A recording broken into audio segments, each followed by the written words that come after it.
Morning, everybody. Really lovely to sort of see you gathering in the room. And thanks so much for coming. I'm Helen Milner. I'm the Group Chief Executive of Good Things Foundation. So we're a digital social inclusion charity, but also a founding member of Future.now, and I'm a board member for Future.now, and I'm going to be your chair today. So really excited to be here for this 1 hour session on equipping your workforce for a digital future, led by Future.now and in collaboration with ourselves at Good Things Foundation. I think this is an incredibly important topic for this time of COVID. So both now we know so many people's jobs have changed because of COVID, but also obviously from afterwards in the recovery phase, it's going to be so important that people have digital skills. So we have an ambition that we should reach 100% digitally included nation. So we're still a bit off that, but in order to do that, we need 100% digitally skilled employees, a digital skilled workforce, making sure that every worker in the UK has essential digital skills. Tomorrow morning, Lloyds Banking Group will be launching their Consumer Digital Index. And for me, that's a really big day of the year because it gives us the new numbers, the new figures, the new data about the situation for essential digital skills in the country. And what we know today, as in today, not tomorrow, we know that actually only a third of all employers have provided any form of formal training or support for their employees in digital skills. So that means obviously people are either developing those skills organically or they're not developing those skills at all.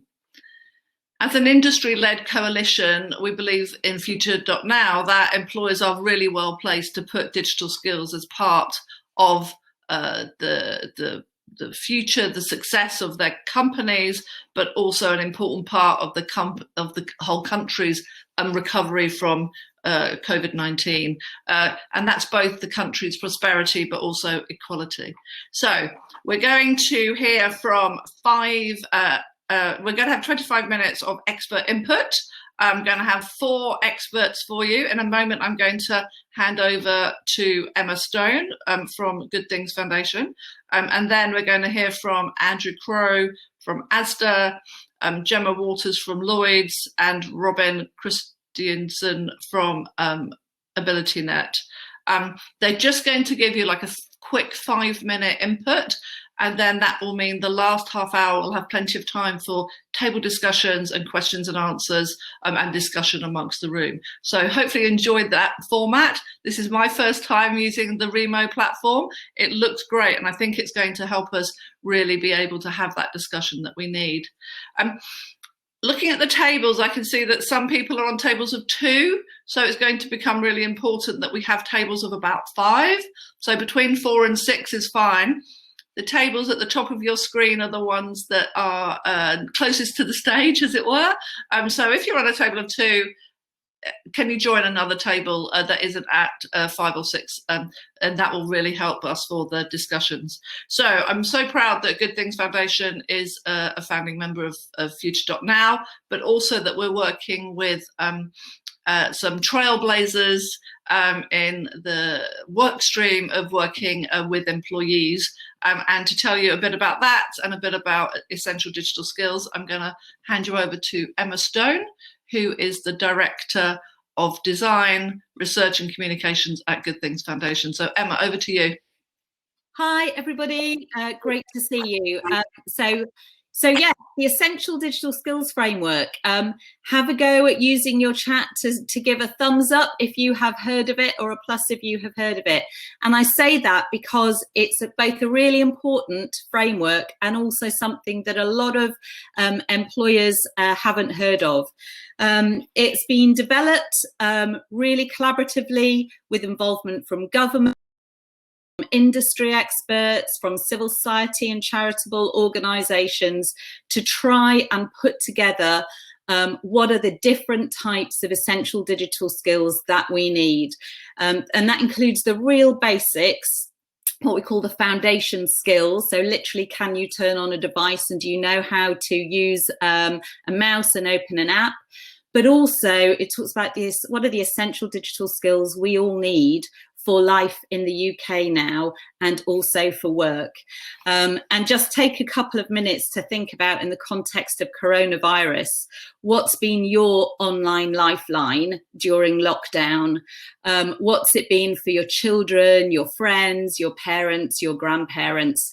And when you think about it like that, you start to think about those essential digital skills that we need to participate in society.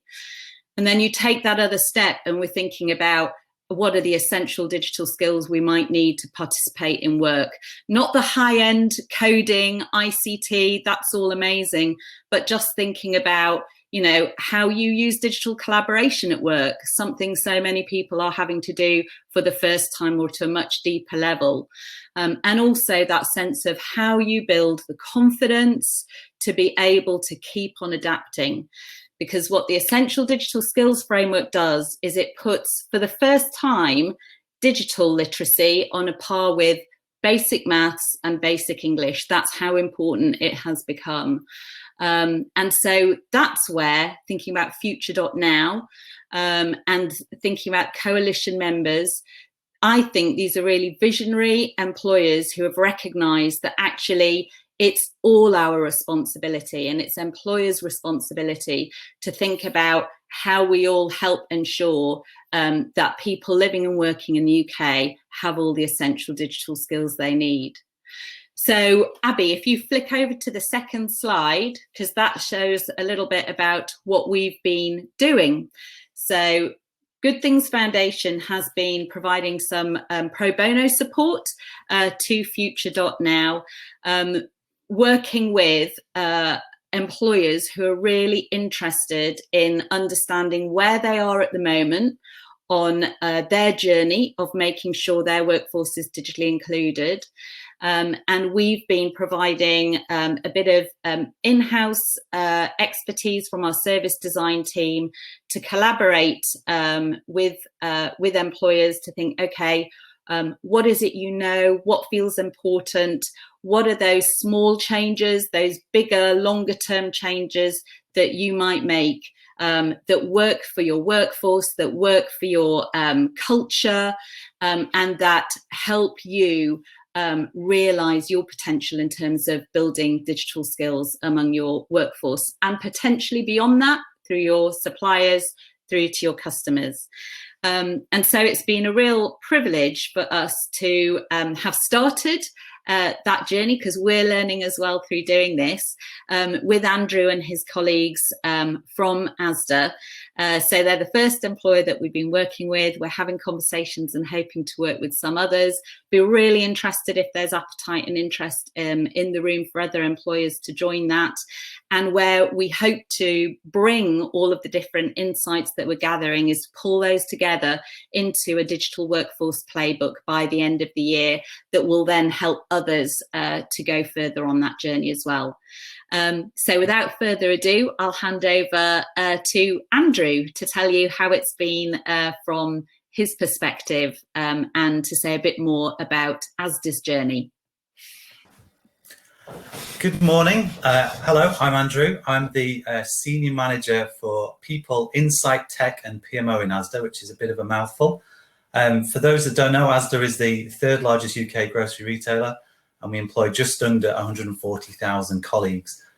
I think we've been very clear for some time now that digital skills are essential for our future, and that's why we were really proud to pledge with Future.Now. Clearly, new technology to serve our customers, but also how we work out to connect with our colleagues better. And then ultimately, we are a large employer. We've got 600 plus locations across the UK. We've got a responsibility to engage our communities. And I think what we found is that the evidence really suggests that there's a significant percentage of our colleagues lack essential digital skills. And from some of our internal research, we estimate that is at least 1 in 4 of our colleagues, which is a big number. For one example of that really brought it to life is, you think one of the most important pieces of information you probably get is your payslip, and we put all of ours are online, and about 40,000 of our colleagues access that each month. That means 100,000 don't. And I think when we've done some research again, we found that can be they lack that. They don't know how to just navigate our intranet site. And actually, more concerningly, quite often they don't have a current generation smartphone. So some really quite fascinating home truths about that. And I think what's really happened recently with COVID-19, it's placed much greater focus and consequence on skills, with digital skills. There is obviously the risk of social exclusion. So I'm sure we're all spending much time on things like Zoom or other different platforms, the weekly family quiz, the kind of staying connected with parents that are self-isolating, whatever it might be. Without that technology, it is very easy to be excluded now socially. But I think also there's many more people, and I know this from my own experience with my parents, that they're not used to technology, and that naivety can expose them to risk online. You know, there's a lot of criminals are now moving into that space. It's obviously far harder to commit a burglary when everyone's in the house, but there are people who are now starting to expose that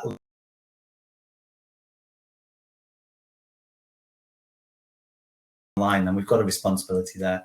And I think there's also then the access to key services. So a lot of the government information, which we all crave the latest details on what we can and can't do, how to get access to, you know, medication, whatever it might be, you need to be able to use the technology and be digitally literate to be able to do that. And then certainly when we think more about Asda commercially, there is a far greater use of Asda technology by our customers during this emergency situation, such as our Scan and Go app, which is really important that our colleagues understand how to do it. So I think with that context, our priority has been very much about trying to identify quick wins.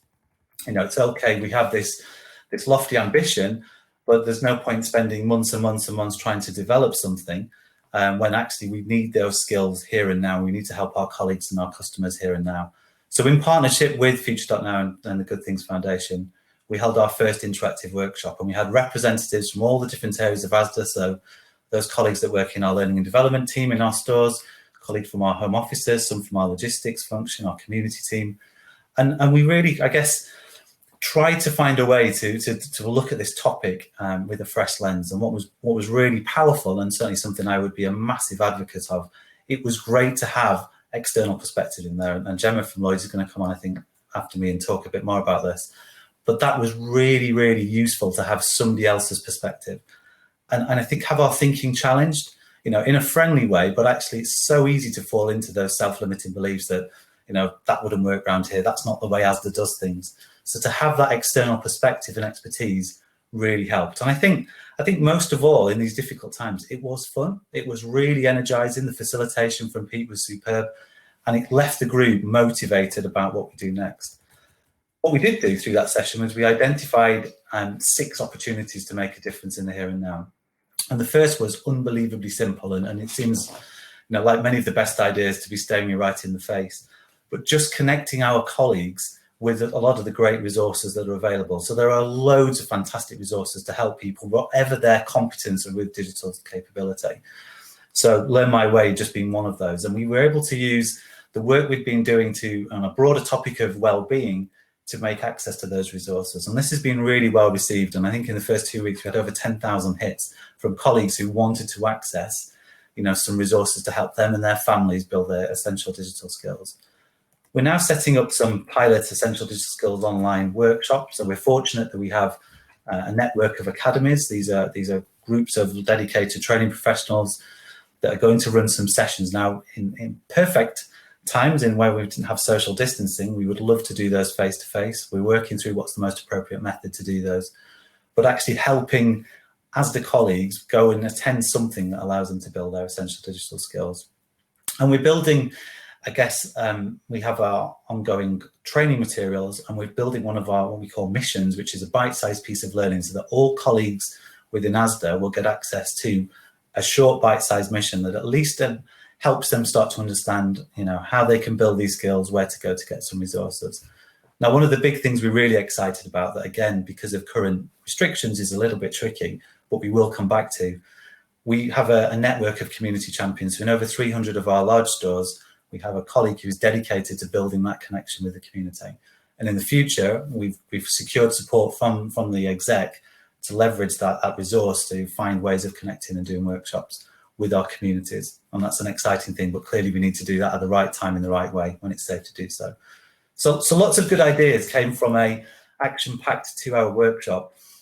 But I think what we were really mindful of is when we reflected, there's more we can do. We need to be a bit bolder, and not just get you so far.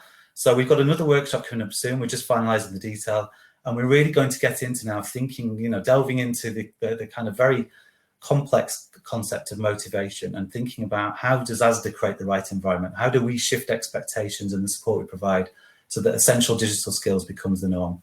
We've got support from our people leadership team to do that. We've now got a mini squad working on it, which is really exciting. So we've got dedicated resource. So I guess just to conclude, if there is a positive to come out of the terrible COVID emergency, it is that the digital imperative has accelerated. And one example in ASDA that really brings this to life is that in the last 8 weeks, the level of growth in our online grocery has exceeded what we thought we would take 8 years to do. So if you just pause and think about it, we've doubled our online grocery offer. That means that, many hundreds of thousands more customers are now using technology to access their groceries every week. I think it's highly unlikely we'll go back to a world where essential digital skills are not critical. And I think that's our responsibility that we take within ASDA, ensuring our colleagues and our customers have got access to the skills they need so that they can thrive in a new society.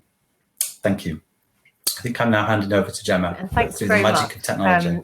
Yeah, and it was really energizing, as you say, to join the workshop a few weeks ago, just to hear where, some of the things that you guys are considering on, irrespective of what sector, we're all thinking about the same things, we're all facing the same challenges, and how can we learn from each other, and continue to share some of those ideas, and think about how we can collaborate, which is why being part of Future.Now has been so helpful over the last kind of 8-9 months. So in terms of Lloyds Banking Group's journey in the digital skills space, so to set the scene, so Lloyds Banking Group comprises a number of different brands, not just Lloyds Bank. So Halifax, Scottish Widows, Bank of Scotland, MBNA, number of different brands kind of under that umbrella.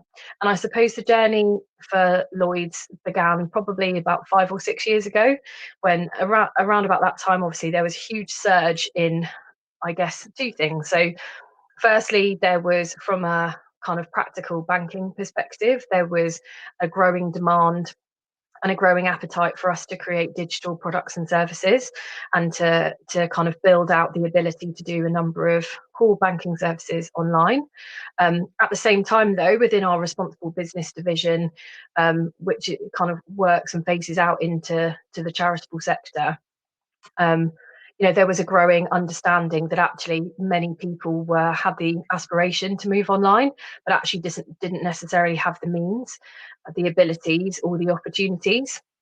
So I think around about that time, there was a bit of a realization within Lloyds Banking Group and the organisation that actually the scale of the opportunity to help people get online was so huge, but actually whether it was considering our own colleagues, our customers, clearly many different needs, many different challenges, but so many benefits that could be afforded. So I think there's a few things that have kind of occurred over the last few years that I'll just talk you through briefly. And I think there are a few things that are probably relevant to most organisations considering how to embed digital skills within their own organisation too. So firstly, I think where we started and what has kind of remained the core of what we do is the evidence base. So we're fortunate that we have a transactional data set that helps us understand the behaviours, the abilities of lots of different kinds of people up and down the UK, what they're doing online.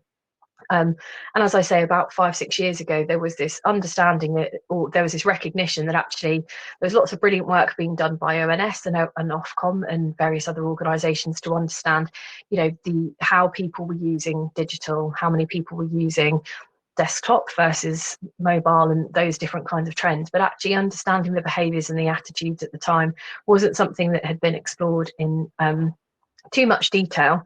So around about that time, we kind of looked at small business, charity and consumer data in a bit more detail, and started surveying our customers as well as looking at behaviour to try and understand how people think and feel, as well as what it is that they're actually doing online.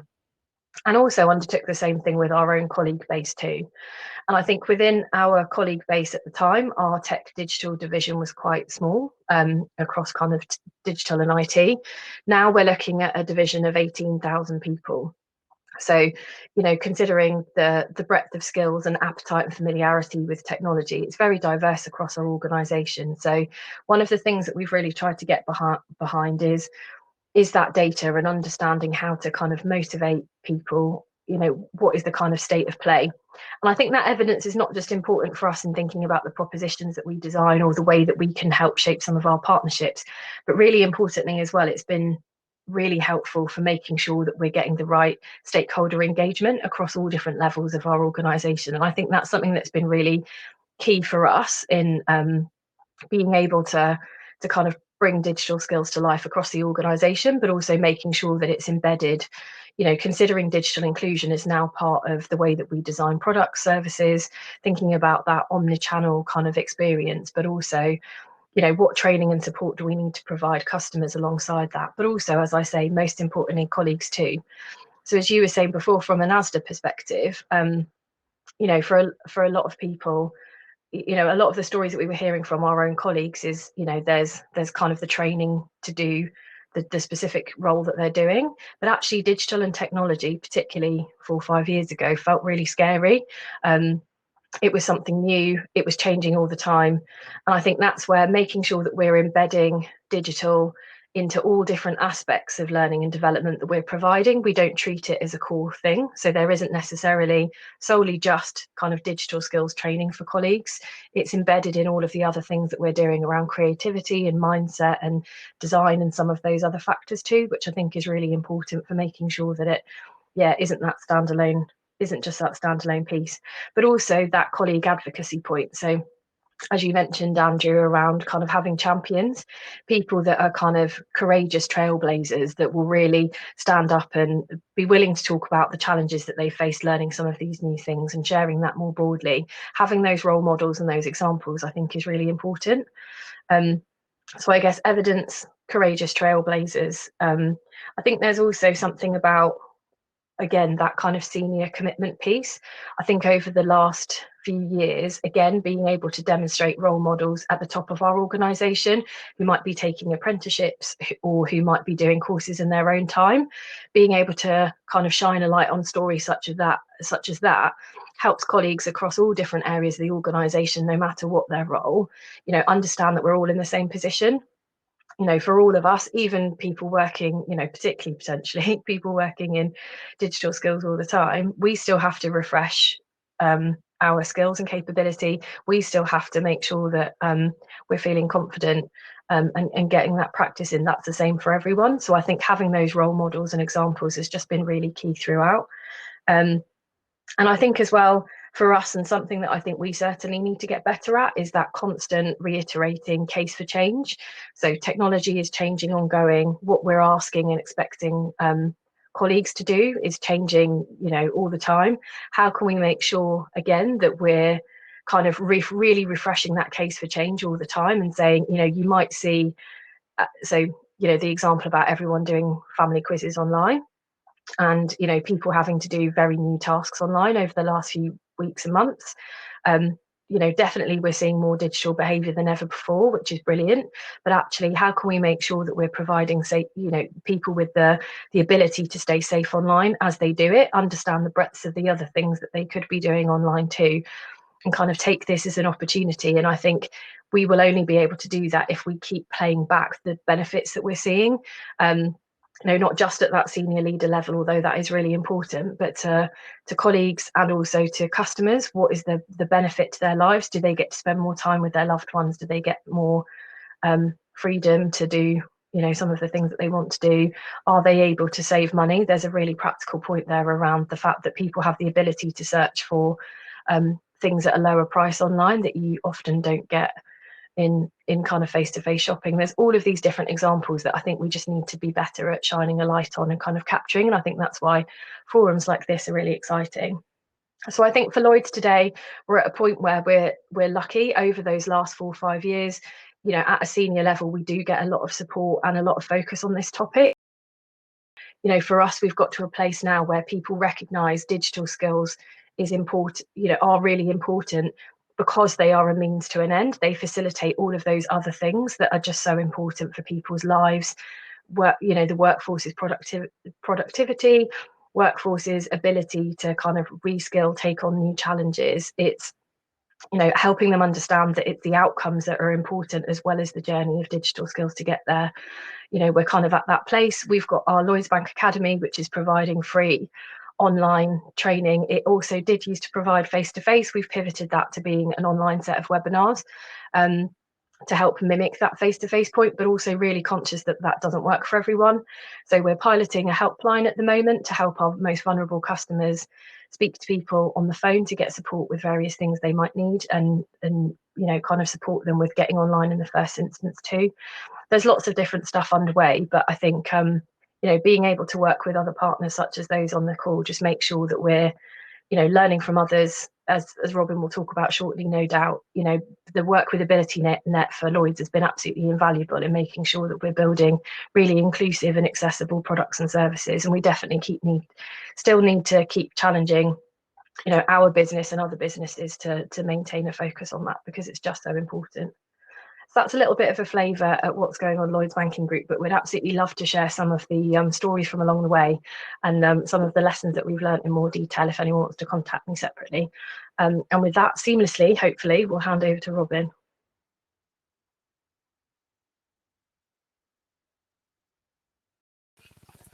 Can you hear me?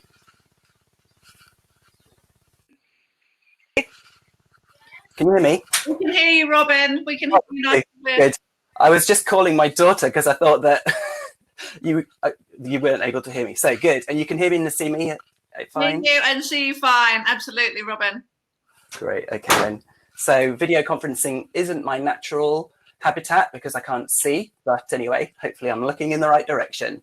So thank you so much. That was really, really good. AbilityNet then. AbilityNet, for people that don't know, we're a UK tech charity in the area of disability. So all kinds of disability, not just disability with a capital D, any type of impairment, whether it's permanent or temporary, if you sprain your wrist, or even if you just have some, you know, significantly higher levels of stress and mental health, challenges to do with this kind of locked down situation. There's an awful lot of adjustments that can be made to your software and additional solutions and hardware assistive technology that might really help you be, you know, remain productive, relaxed and safe, working safely from home. So AbilityNet, we have three main areas of service. One is working with disabled individuals, doing assessments, and that's in the workplace or in the home. We also have a network of volunteers that go and visit people and can help them with their IT challenges, etc. That's the IT Can Help network of volunteers. And we also have some consultancy services that can help with websites, mobile apps, etc.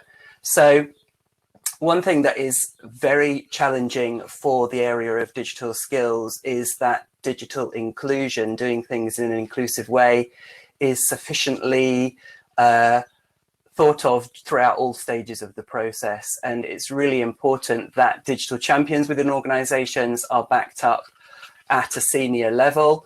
We had Caroline Casey of the Valuable 500 doing a brilliant job last year trying to get disability on the board level agenda at every board meeting, because, you know, diversity is a very hot topic at the moment. LGBTQ, whatever the area of diversity, you know, it's gender equality, very, very sexy at the moment, I would say, but disability tends to be the forgotten element of diversity. So yeah, from a digital champion, from a digital leader point of view, it's really important to remember that disability is in there. And when you're creating your products and your services, that your teams and even your personas that you use when you're bearing in mind your audience are diverse enough and don't just cover, you know, gender, ethnicity, race, economic, you know, socioeconomic background, etc., but also impairment and disability as well.